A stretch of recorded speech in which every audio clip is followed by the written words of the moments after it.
Mesdames et messieurs, bonsoir et merci de nous rejoindre pour ce spécial numéro élection présidentielle en Turquie. C'est le thème de notre débat de ce soir.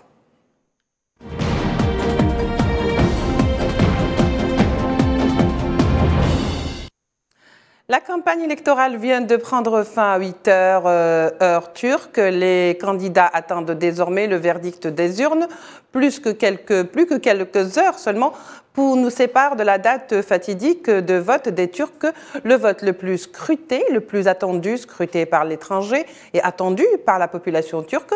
Ce scrutin dont la campagne a été rude constitue une sorte de test pour le président candidat Tayyip Recep Erdogan, attaqué par les médias occidentaux. Un test, un référendum. Qu'importe les termes, l'épreuve est à l'heure pour Erdogan qui se voit en difficulté pour la première fois depuis ses 20 ans de règne. Retour sur des élections foisonnantes et captivantes à plus d'un titre. Nous accueillons avec beaucoup de plaisir ce soir Gamal Abina, expert en questions internationales. Monsieur Gamal Abina, bonsoir. Merci d'avoir accepté notre invitation. Bonsoir et merci pour l'invitation. Et bien entendu, Monsieur Bayram Balci, spécialiste de la Turquie, docteur en sciences politiques. Monsieur Bayram Balci, bonsoir. Vous êtes avec nous donc en direct depuis Paris.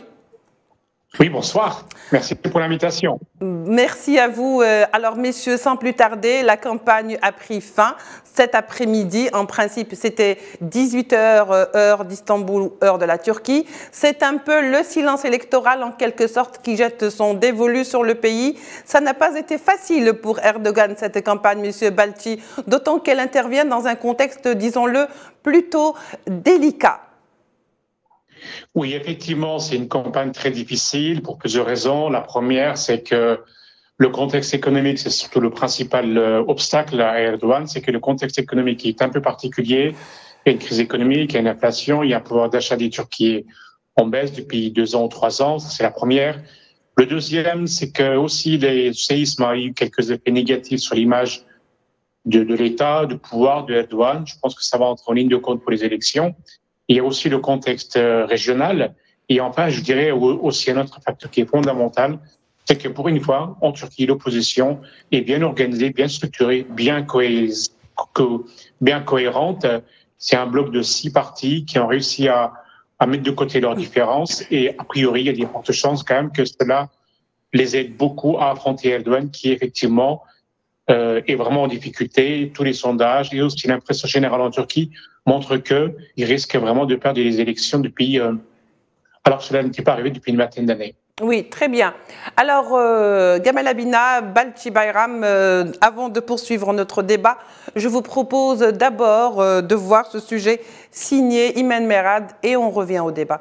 Juste un petit retour pour connaître qui sont les candidats qui sont en lice aujourd'hui contre Erdogan. Plus de 60 millions d'électeurs turcs sont appelés ce dimanche 14 mai à aller aux urnes pour élire le nouveau président de la République ou reconduire Recep Tayyip Erdogan à son poste. 3 candidats, des urnes, un scrutin. La course au présidentiel bat son plein. 20 ans se sont écoulés sous l'ère de Recep Tayyip Erdogan, l'homme qui incarna la modernisation de l'islam, incontestablement leader, gouvernant la Turquie d'une main de fer dans un gant de velours. Fondateur et président du Parti de la Justice et du Développement, nommé Premier ministre en 2003, il amende la Constitution pour que le chef de l'État soit directement élu par les citoyens. Surpassant en longévité le fondateur de la République turque Mustafa Kemal Atatürk, il aspire à le supplanter également en estampillant la Turquie moderne à travers une ouverture économique pour attirer les capitaux étrangers, une main tendue aux Kurdes du Parti des travailleurs du Kurdistan et la levée de l'interdiction faite aux femmes voilées d'accéder aux universités, à l'armée et à l'administration. Des réalisations qui lui ont valu l'adoration de ses partisans. Face à lui, son principal opposant, Kemal Kılıçdaroğlu, 74 ans, ancien dirigeant de la sécurité sociale turque, économiste de formation et depuis 2010, à la tête du parti fondé par le père des Turcs Atatürk, le Parti républicain du peuple, candidat de l'Alliance nationale qui réunit 6 partis de l'opposition. À travers un discours rassembleur, prônant la laïcité, Kılıçdaroğlu s'est aussi ouvert aux groupes autrefois mis à l'écart, à l'instar des Kurdes, au risque de déplaire à ses propres rangs. Révélant appartenir à la minorité religieuse des Alaouis, si il est élu, Kılıçdaroğlu deviendrait le premier Alaoui à occuper la fonction présidentielle. Le troisième candidat en lice au présidentiel est Sinan Ogan. Ancien député du parti du mouvement nationaliste, désormais allié d'Erdogan, âgé de 57 ans, Ogan est le plus jeune des candidats à la présidence. Soutenu par l'alliance ATA, un bloc de 4 partis connus pour leur position nationaliste, le Parti de la Victoire, le Parti de la Justice, le Parti de mon pays et le Parti de l'Alliance turque. Débutant sa carrière au sein du Parti du mouvement nationaliste en 2011, député de sa ville natale Igdir, comptant une importante population azerbaïdjanaise. Ogan a déclaré qu'une fois élu président, il renverrait tous les réfugiés et fugitifs, selon lui, qui volent l'avenir de la jeunesse turque. Faisant de la propagande, loin de proposer un programme plus large qui réponde aux problèmes réels du pays. Un discours qualifié de raciste, le discréditant auprès des votants. Enfin, en se retirant de la course à la présidentielle, Muharrem İnce, le chef du parti Memleket, pourrait bien permettre à la coalition de Kılıçdaroğlu de chambouler les scénarios. Serait-ce la fin d'une dynastie ou une dynastie sans fin pour Erdogan?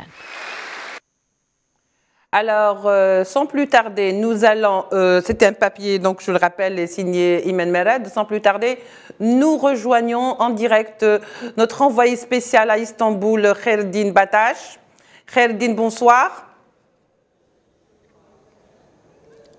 Bonsoir Leïla. Bonsoir.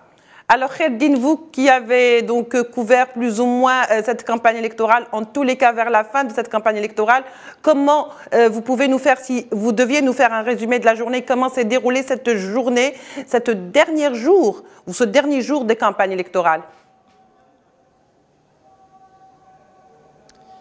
Eh bien Leïla, tous les candidats étaient au starting block pour les dernières heures de la campagne électorale, donc ce samedi 13 mai, a commencé par le candidat président actuel de la Turquie, Recep Tayyip Erdogan, qui se trouvait ici même à Istanbul et qui devrait ne plus tarder pour rejoindre la mosquée Hagia Sophia, où je me trouve entend d'ailleurs le muezzin, je crois. Pour observer la prière du soir. Oui, exactement. Et donc Recep Tayyip Erdogan a animé un dernier meeting auprès de ses partisans aujourd'hui. Il a tenu justement à renforcer ses arguments électoraux et de renvoyer la monnaie de sa pièce à Kılıçdaroğlu, qui n'a cessé de l'attaquer sur peut-être certains de ses points faibles durant cette campagne électorale, à savoir les questions économiques, la question des réfugiés syriens ou également, dans une moindre mesure, les dossiers géopolitiques. Kherdin, juste une deuxième question pour que je puisse vous libérer et que vous continuez ainsi à faire votre travail. Dites-nous, est-ce que vous avez l'impression aujourd'hui que les Turcs aujourd'hui sont prêts pour affronter la journée de demain?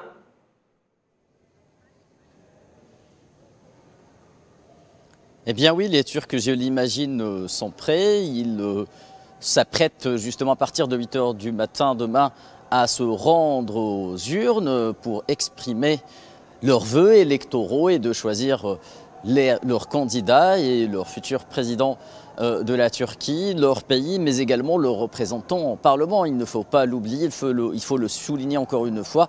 Ces élections sont des élections générales en Turquie, à savoir des élections présidentielles et des élections législatives. Le rôle du Parlement est important ici en Turquie, même s'il ne devrait pas avoir une grande influence sur la composition gouvernementale du candidat qui sera élu donc demain et après confirmation bien entendu des résultats. Donc on a été donc aujourd'hui au contact des électeurs, des Stambouliotes qui dans leur majorité semblent avoir déjà choisi leur camp, même s'il subsiste une petite frange d'indécis et d'abstentionnistes potentiels a priori, et qui ont été justement la cible de la campagne électorale durant les derniers jours des 3 candidats qui vont s'affronter demain aux urnes. Est-ce qu'il y a, Kherdine, alors je ne peux pas m'empêcher de vous poser cette question, est-ce qu'il y a des chiffres qui émanent un petit peu de certains sondages, parce qu'on sait très bien que dans pareil cas, il y a beaucoup de sondages qui sont faits? Eh bien, les sondages, oui, il y a des sondages. Alors, les deux principaux candidats, qui sont Recep Tayyip Erdogan et Kemal Kılıçdaroğlu, sembleraient être au coude à coude, même si les principaux instituts de sondage semblent être partisans. On a des chiffres qui sont différents d'un institut à l'autre, mais il ne semblerait pas d'ailleurs qu'il y ait un grand écart entre les deux candidats, si ce n'est qu'ils aient déjà distancé le troisième candidat, qui est Sinan Ogan, et qui ne devrait pas, quant à lui, dépasser les 5% d'après les derniers sondages que nous avons pu avoir ici à Istanbul. Merci beaucoup, Kherdine Bataş. Je rappelle que vous êtes notre envoyé spécial à Istanbul pour couvrir les élections en Turquie. Merci, on vous retrouve dans nos prochaines éditions. Je retourne vers vous, messieurs. Gamal Abina, alors depuis les débuts de ces élections, Erdogan a été un petit peu, quelque sorte, la campagne des médias occidentaux, donc qui n'ont pas été avec le dos de la cuillère concernant donc Erdogan. Est-ce que vous pensez réellement que, comme disent certains titres, Erdogan est mis en difficulté cette fois-ci? Oui, absolument. Il y a plusieurs éléments qui concourent à cela, dépendamment des campagnes occidentales qui sont anti-Erdogan. On l'a bien compris. Ils ont un problème avec Erdogan pour les raisons géopolitiques, pour ses positions par rapport au Moyen-Orient, pour ses interventions en Syrie, en Libye. Ils ont un problème avec Erdogan par rapport à la question russe, puisqu'il a voulu être un intermédiaire de faiseur de paix, donc. Et ils ont un problème avec Erdogan parce que ce n'est pas un kémaliste avéré. C'est-à-dire que l'opposition se revendique de Mustafa Kemal, lui pas. Pas nécessairement. Il n'est pas opposé, mais c'est pas quelqu'un qui met ça en avant. Les valeurs d'Erdogan, c'est des valeurs plutôt pan-islamistes, pan-turquistes. Les valeurs des kémalistes, donc de l'opposition, c'est plutôt des valeurs séculières type jacobine républicaine turque, tout simplement. Et donc, on est dans deux visions de la Turquie différentes. Et l'Occident a une préférence, évidemment, pour les kémalistes, puisque c'est clairement le père de tous les Turcs, Atatürk, qui a été formé, quand même, faut pas l'oublier, en France, à la Sorbonne. C'est quelqu'un qui a des valeurs communes avec l'Occident, qui a occidentalisé le pays quand il est arrivé au pouvoir, et qui, effectivement, aujourd'hui, n'est pas perçu de la même façon avec Erdogan, qui se revendique de ce passé, mais avec une spécificité propre à lui. Alors, qu'est-ce qui se passe aujourd'hui? 4 ans de crise économique qui vont lui coûter cher, parce que son socle électoral, c'est pas nécessairement que des gens de l'AKP, c'est pas nécessairement que des conservateurs ou des gens de la ruralité, c'est aussi beaucoup de personnes qui ont été séduites par la réussite économique de la Turquie, qui s'est imposée très rapidement en 17e puissance économique mondiale. Aujourd'hui, elle recule, elle est en 20e position, mais surtout, il y a une inflation galopante de 100% par an, ce qui est considérable. La lira turque a été divisée par 2, c'est un rapport de 1 pour 20. Donc c'est absolument délétère. Il reproche à Erdogan ses interventions en Syrie, surtout les réfugiés, 3,5 millions de Syriens sur le territoire turc, qui sont mal perçus, les Afghans aussi. Il reproche à Erdogan évidemment la longévité, un pouvoir très long, 20 ans, avec une posture un petit peu la Atatürk de père de la Turquie, une sorte de père la morale, qui en même temps a été mise en difficulté tout de même sur les dernières élections municipales. Il a perdu tout de même Istanbul et Ankara, donc ce n'est pas rien. Donc Erdogan a une perception de la part de l'Occident qui est plutôt négative. On a vu les rapports qu'il a avec Macron sont délétères. Et de l'autre côté, il y a ce rapport très ambivalent avec la Russie, où il est capable d'affronter la Russie sur le Haut-Karabakh et en même temps de se mettre d'accord sur d'autres territoires. Donc Erdogan, c'est un personnage qui est haut en couleur, on le sait, c'est un personnage qui pose problème, et c'est un personnage qui a déployé la Turquie économiquement, mais aussi sur l'Afrique. Donc c'est quelque chose qui a beaucoup de relations multiples et variées avec Erdogan, mais c'est vrai que l'Occident le perçoit mal, le perçoit comme une sorte de nouveau, je dirais pas Suleiman maléfique, mais de nouveau conquérant oriental qui voudrait peut-être faire de la Turquie le standard du monde musulman et surtout du pan-islamisme. Alors, Bayram Balti, bien sûr, parmi les 3 candidats en lice, 2 seulement dominent les sondages, ce qui éloigne un petit peu Sinan de la course, plus ou moins, selon les sondages, bien entendu. Est-ce que vous pensez que le rival d'Erdogan aujourd'hui, Kemal Kılıçdaroğlu, a les instruments pour concurrencer ou pour détrôner Erdogan? Je pense que les chances de Kemal Kılıçdaroğlu de gagner les élections sont sérieuses pour plusieurs raisons. La première, c'est qu'il n'est pas tout seul, c'est un bloc, une coalition de 6 partis politiques. Et l'avantage de cette coalition, c'est qu'elle est hétéroclite, elle est diverse et variée. Donc, du coup, de ce fait, elle peut se prévaloir d'être représentative de toute la Turquie dans sa diversité, parce qu'il y a une composante social-démocrate, donc le parti de Kılıçdaroğlu. Il y a une composante islamiste, donc il ne faut pas oublier qu'il y a 2 anciens proches collaborateurs de Erdogan qui ont rompu avec lui, qui sont maintenant dans cette alliance, donc Ahmed Davutoğlu et Ali Babacan. Il y a aussi un parti nationaliste, donc de ce fait, ce qui fait la force de cette coalition, c'est qu'elle est unie face à un objectif commun qui est de faire tomber Erdogan. Il y a une véritable unité. Ça, c'est la première. La deuxième, c'est que Erdogan lui-même, lui aussi, c'est que ces dernières années, ça a été dit par mes collègues tout à l'heure, c'est qu'en fait, la situation économique n'est pas bonne. Il y a aussi le fait que le contexte régional a changé. Ça fait 20 ans qu'il est au pouvoir, ça crée une certaine lassitude. Et je rajouterai un autre élément qui est souvent oublié, c'est qu'en fait, ce qui faisait aussi les victoires, en tout cas en 2015, 2016, ce qui a fait la victoire de Erdogan, c'est que aussi le contexte régional était très tendu. Il y avait beaucoup de chaos au Moyen-Orient. Et quelque part, il a su se présenter comme le défenseur de la patrie en danger, une politique sécuritaire assez musclée. Et de ce fait, il a pu gagner les élections. Or, maintenant, la guerre en Syrie n'est plus aussi intense qu'avant. Il y a plus autant, à l'époque, il y avait des attentats de Daesh et du PKK d'une manière quotidienne, ce qui n'est plus le cas. Et de ce fait, je dirais que quelque part, les ingrédients, les éléments qui faisaient la victoire, qui alimentaient la machine électorale de Erdogan ne sont plus là. Et il y a des fortes chances, bon, bien évidemment on peut se tromper, mais tous les sondages et surtout l'ambiance générale en Turquie montrent qu'il y a des fortes chances qu'ils partent. Maintenant la question c'est est-ce que ça sera au premier ou au deuxième tour? On n'en sait rien.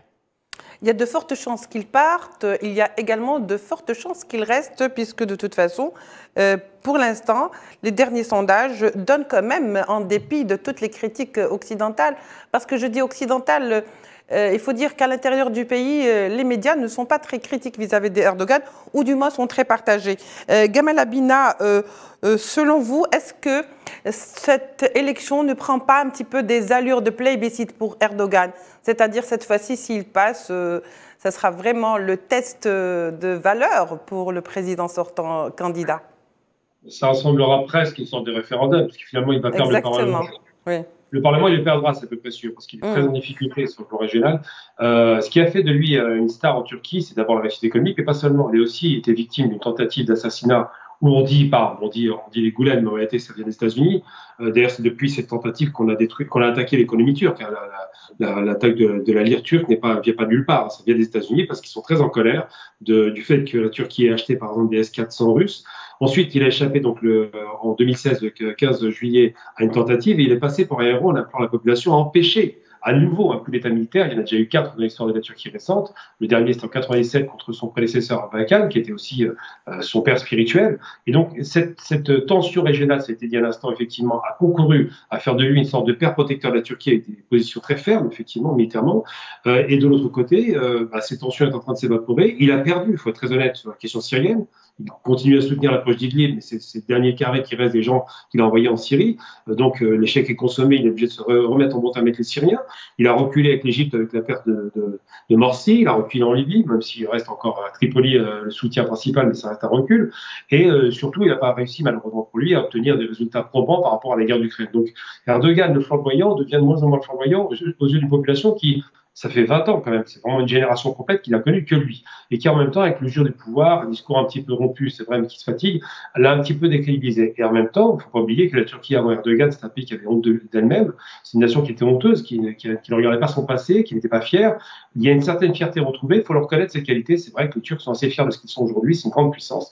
C'est une puissance régionale qui compte. Ils ont su se rapprocher de l'Iran, ce qui est assez extraordinaire. Ils ont une très bonne relation au Qatar. Donc tous ces éléments sont positifs, mais il n'en demeure pas moins qu'aujourd'hui Erdogan est très fragilisé. D'ailleurs, les sondages, même si on peut les critiquer, ils disent des choses. En 2018, il avait 4 points d'avance. Aujourd'hui, on le crédite de 10 points de retard. Donc il est probable que ce soit dans un mouchoir s'il devait passer, mais il sera en grande difficulté, surtout s'il perd le Parlement. Bien que le Parlement ne soit pas déterminant, il sera tout de même en grande difficulté pour pouvoir diriger un pays avec la même force qu'il avait à l'époque lorsqu'il passait systématiquement les élections avec une réussite éclatante à chaque élection.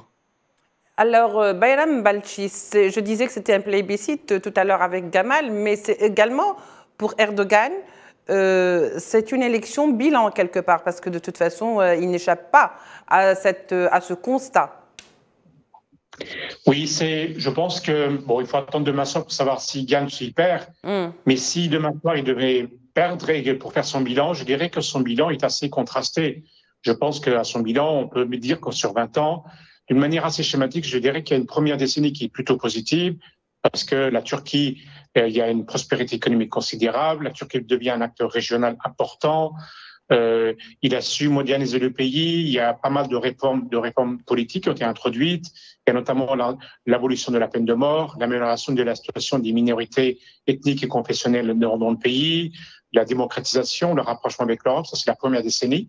La deuxième décennie, je dirais qu'elle coïncide avec le début des échecs des printemps arabes. C'est-à-dire qu'au début, quand il y a les printemps arabes, on avait le sentiment que la Turquie avait le vent en poupe, qu'elle servait de modèle. Mais assez rapidement, avec la transformation des printemps arabes dans une espèce de conflit dans beaucoup de pays, là, en fait, on a vu à quel point la Turquie a sombré en Syrie. C'est à partir de là que, je dirais que la dérive autoritaire commence à partir de là, difficultés politiques commencent à se mettre là. Et je dirais que là, cette deuxième décennie, on a un Erdogan qui parvient à s'imposer, mais non pas par le soft power, par la séduction, par le côté positif, mais plutôt par une certaine politique beaucoup plus, je dirais, musclée. Et je dirais que pour faire un bilan, je dirais qu'il y a une première partie assez positive et une deuxième qui est plutôt négative. Mais il faut voir demain s'il gagne ou il perd. On verra ça demain soir. Bien sûr, on attendra les urnes. Gamal Abina, quels sont les enjeux que revêtent ces élections en cas d'éventuelle victoire de l'un ou de l'autre, de Kemal ou de Erdogan, pour l'étranger surtout? Alors, je vais être très clair sur un point. Déjà, pour l'élection, il est arrivé sur un tremblement de terre. N'oublions jamais qu'à l'époque, quand il gagne, il y a un État défaillant et le tremblement de terre était calamiteux. Aujourd'hui, à nouveau, malheureusement, par exemple, 50 000 morts, et c'est sous le mandat d'Erdogan que ce tremblement de terre s'est produit. Donc, c'est pas de sa faute, évidemment, mais malheureusement, la gestion, elle était. Mais ça joue contre lui. Oui, c'était hasardeux, ça jouait contre lui. D'ailleurs, c'est excusé. Il a demandé pardon à sa population parce qu'il connaissait la problématique qui s'est posée avec la spéculation immobilière. Vous allez en Turquie, je suis allé à Istanbul, c'est hallucinant. L'explosion de la construction est extraordinaire. C'est vraiment des villes internationales aujourd'hui. Mais c'est vrai que l'arrière-pays est toujours un petit peu en difficulté en retraite. Donc, qu'est-ce qui se passerait pour répondre à votre question? Eh bien, pour ma part, je préférais, je ne vous cache pas, je ne vais pas vous raconter l'histoire, je préférais voir Erdogan aux commandes. Parce qu'il y a malgré tout, même s'il y a beaucoup de choses qui peuvent être critiquées, sur le plan régional, il n'a pas été bon jusqu'en 2016, mais après, il a changé de position. Il est devenu intéressant, il est redevenu un acteur un peu de modération. Et avec la proposition de paix, par exemple, qu'il a proposée entre la Russie et l'Ukraine, avec les investissements massifs avec l'Afrique, 40 pays desservis par Turkish Airways, qui est une grande compagnie, avec ce déploiement en Afrique, en Asie, ses relations avec évidemment les BRICS, puisqu'il demande aussi à faire partie des BRICS, tout ça avec cette rupture en demi-teinte de l'OTAN. Erdogan était un personnage intéressant, ambivalent, mais surtout qui a à cœur la réussite de la Turquie. C'est ce qui intéresse les Turcs en premier, c'est la réussite de leur pays. Donc là-dessus, il est plus intéressant que son parti opposé. Aujourd'hui, il s'insulte à n'en plus finir. On a entendu des histoires comme quoi Erdogan serait soutenu par les Russes et de l'autre côté, l'opposition ne serait pas musulmane. Enfin, c'est ce genre de nom d'oiseau qui se lance. Mais en vérité, la vraie problématique, c'est est-ce que Erdogan sera meilleur ou pire que son opposition? Moi, j'ai le sentiment que dans sa politique actuelle, je précise bien, eh bien, il peut être certainement beaucoup plus intéressant d'avoir Erdogan aux commandes qui sera modéré et qui ne sera pas en rupture avec le Moyen-Orient et qui finira par retrouver le terrain de la raison, plutôt qu'un opposant qui va être en la rupture et qui va être totalement atlantiste. Donc la question qui se pose, est-ce que l'opposant sera atlantiste ou non? C'est probable. Et est-ce que la situation se dégradera? Probablement, parce qu'avec un opposant en commande, on n'attendra pas de négociation avec la Russie. Voilà, donc pour ce qui est des spéculations sur l'éventuelle politique étrangère, justement, Bayram Balchi, il ne nous reste pas beaucoup de temps, donc je conclue avec vous. Je vous demanderai donc d'être bref. Est-ce que vous pensez qu'en cas de victoire de Kemal Kılıçdaroğlu, la Turquie va aller vers un changement de politique étrangère? Je ne pense pas. Je pense que c'est la politique extérieure. D'une manière générale, il y a une espèce de consensus. La Turquie, dans le conflit entre la Russie et l'Ukraine, continue à avoir le même positionnement, la position de médiatrice, d'arbitrage. Ça, c'est la première. La deuxième, je pense que les questions qui fâchent entre la Turquie et l'Occident sont encore là. C'est-à-dire que l'interventionnisme de la Turquie en Libye, en Syrie, je pense que ça va être une question qui va aussi poser des problèmes donnés pour le gouvernement à venir. La seule chose qui pourra changer, c'est que le ton, le style va probablement changer. Il n'y aura plus un discours vindicatif, musclé. Ce sera probablement un discours beaucoup plus soft. Et ce sera le début d'une possible amélioration aussi de l'image de la Turquie ces dernières années qui est devenue un peu trop belliqueuse. Et je pense que ça va changer.